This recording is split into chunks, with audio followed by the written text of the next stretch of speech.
Hello guys! Magandang buhay! So ayan, ito nga pala yung mga na-harvest naming mulberry. Ang dami na kasing bunga ng mulberry namin at nag-iitiman sa puno. Kaya ayun, hinarvest na namin. Ito nga pala yung unang harvest namin ng mulberry namin. So ayan, naisipan ng pinsan namin na, ayun nga, nakita ng papa ko na nag-harvest siya. Dala-dala yung plastic. Sabi ng papa ko, yug-yugin na nga lang daw para maubos na yung hinog.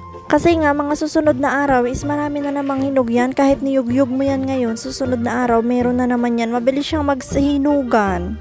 Yan nga lang ang puno ng mulberry namin dito. At ayan lang din yung mulberry pinakamalaki dito sa hacienda. Hoy, talaga ba? May tama na nga yung pinsan namin dyan eh. Tapos niya lang uminom. Tapos siguro napapakain siya ng mulberry. May humingi nga sa amin ng plastic. Tapos ayun, binigyan namin ng plastic. Pero sabi nga ng papa ko, ulit-ulit, nayugyugin na nga lang daw. Ang dami nga yan ng nayugyug ng kapatid ko. Yung bunso namin kapatid ang nagyugyug niya. Ang dami nga nayugyug niyan eh. Halos mga muntikan ng nag-isang planggana. Hindi pa natapos yugyugin lahat ng sa ngayon ha. Siguro kung hindi inaaraw-araw ng mga bata yan, mas marami yung hinog niya. Tapos pinupuntahan din ng mga ibon, kaya ayun, nauubos siya. Ang dami pa nga tumatalsik sa lupa niyan habang niyuyugyug siya. Syempre yung iba tumatalon-talon, kaya ayun, sabi ng kapatid ko, pulutin niya daw. Pero ang dami niyang nasa ang dami nang nakalatag dyan ha. Syempre, sayang pa din yun. Nag-iisip nga ako kung anong gagawin ko dito sa mga to, pero parang tinatamad akong gumawa.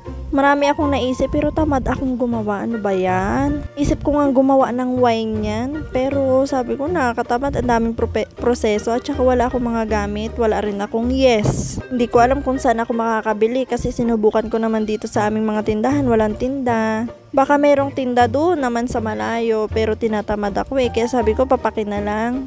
Ito nga pala ang pangalawang beses naming nagyugyug. After 1 week yata yan is nag-harvest na naman kami. So ayan yung kapatid ko at ako naman yung nakaputi. Sabi ko nga try kong umakyat sa taas para mas madali siyang yugyugin. Pero ang hirap pala. Sa pag-akyat mo palang mahirapan ka na kasi nga ang daming mga sanga-sangang naghaharang sa'yo. Sa tinagal-tagal ngayon lang ulit ako nakaakyat ng puno pero ang baba lang nito ha. Ewan ko na lang kung malaglag pa ako dito. Kasi nung umakyat ako nung una, bata pa ako, yun nga yung nalaglag ako sa mangga. So sinubukan ko na nga dyan yugyugin. Tapos maya may dumating na tao yun, naniningil nga. Uy, hindi sa akin ha, sa kapatid ko kasi nga kumuha sila ng hulugan na motor. Kaya ayun, alam mo naman. Syempre, bayad-bayad. Nahihiya nga ako magyugyug niyan, syempre, alam mo naman, naka-short lang tayo tapos may dyan sa baba, 'di ba? Kaya syempre, pabibi tayong magyugyug. Uy, talaga ba?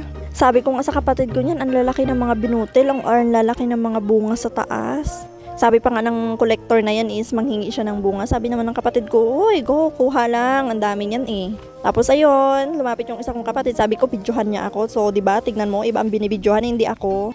Kaya para sabi ko, videohan ako para kunwari may nagawa din, pero iba pala ang binibidyohan, hindi yung pagmumukha ko. Talaga ba? Kala mo rin talaga makikita dyan sa taas no? Sa kapal ng dahon na yan, makita ka ba? Tignan nyo guys, kahit niyuyugyug mo siya, ang dami pa ring hinog, ang dami pa ring bunga. Tapos sabi ng papa ko dyan, dahan-dahan lang daw ang pagyugyug kasi nga sasama yung pula. So, hindi mo naman talaga maiwasan kasi nga yung iba nakadikit sa pula, kaya ayun, no choice talaga, malalaglag pa din siya.